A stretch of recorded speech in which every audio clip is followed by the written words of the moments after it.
ओ जी, हमारा एक ही बेटा है, हमारा पुत्र जिस चीज पे हाथ रख लेता है ना जी, हम वो खरीद लेते हैं। ऐसे वालिदैन से मेरी गुजारिश है, रिक्वेस्ट है, प्लीज खुदा के लिए अपना एहसास महरूमी दूर करने के लिए अपने बच्चे की बेजा जिद और नाजायज ख्वाहिशात मत पूरी कीजिए। इस बात को समझिए कि जायज मुतालबा और बेजा ख्वाहिश दो अलग अलग चीजें हैं। बच्चे के मुंह से निकलने वाली हर जिद को पूरा करना और बेजा ख्वाहिश को मानना बच्चे की शख्सियत में बिगाड़ पैदा करती है नफीस भाई, और फिर ऐसे बच्चे को जिंदगी वहां थप्पड़ मारती है जहां आप तसव्वुर भी नहीं कर सकते। और अगर मैं सच कहूं तो कभी भी हमें किसी शख्स या उसकी खूबसूरती से मोहब्बत नहीं होती। उसकी नजरों में हम जितने खूबसूरत होते हैं ना, उस एहसास से हमें मोहब्बत होती है नफीस भाई।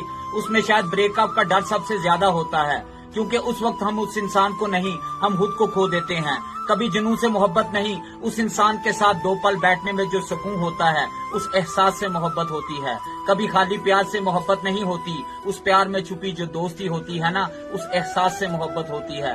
दोनों एक ही तो हैं, प्यार और दोस्ती एक ही हैं। प्यार दोस्ती है और दोस्ती में प्यार है। अस्सलाम वालेकुम। अर्ज है इरशाद। मेरा म्यार नहीं मिलता, मैं आवारा नहीं फिरता। मुझे ये सोच के खोना, मैं दोबारा नहीं मिलता।